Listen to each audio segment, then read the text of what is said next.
അപ്പോൾ അതുപോലെ തന്നെ ഇന്നത്തെയും കൂടെ ഒരു ചായയിൽ നിന്ന് തന്നെ രാവിലെ അങ്ങ് തുടങ്ങി കേട്ടോ. ഭയങ്കര മഴയായിരുന്നു. അപ്പോൾ ഈ ചായ അങ്ങോട്ട് കുടിക്കുമ്പോൾ നല്ലൊരു എനർജി കിട്ടുന്നത് പോലെയാണ്. പിന്നെ ഞാൻ കുഴക്കൊട്ടയാണ് കഴിച്ചത്. കുഴക്കൊട്ടയും കടുമാങ്ങാച്ചാറും കൂടെയാണ്. കുഴക്കൊട്ടയെന്ന് പറഞ്ഞാൽ അരിപ്പൊടിയില്ലേ, അതിങ്ങനെ ചൂടുവെള്ളത്തിൽ കുഴച്ച് ഉണ്ട പോലെ ആക്കി അതിനകത്ത് തേങ്ങയും പഞ്ചാരയൊക്കെയാണ് വെക്കുന്നത്. പക്ഷേ ഇപ്പോൾ ചക്കയുടെ അത് വഴറ്റിയതാണ് വെച്ചത്. ചക്കയുടെ വെക്കുമ്പോൾ ഒരു പ്രത്യേക ടേസ്റ്റാണ്. പിന്നെ ഉച്ചയായപ്പോഴത്തേക്ക് ചോറ് കഴിച്ച്.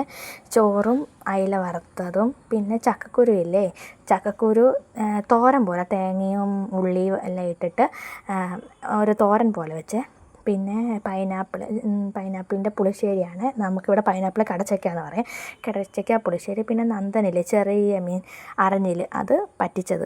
അത് കഴിഞ്ഞ് അമ്മയൊക്കെ ഒരു അടിയന്തരത്തിന് പോയായിരുന്നേ. അപ്പോൾ അവിടുന്ന് തിരിച്ച് വന്നപ്പോഴത്തേക്ക് ഇതുപോലെ ഉണ്ണിയപ്പം, എള്ളുണ്ട, പിന്നെന്താ ശർക്കര വരട്ടി, ഏത്തയ്ക്ക ഉപ്പേരി, കൽക്കണ്ട, മുന്തിരിങ്ങ അത്രയും കൊണ്ടുവന്നേ.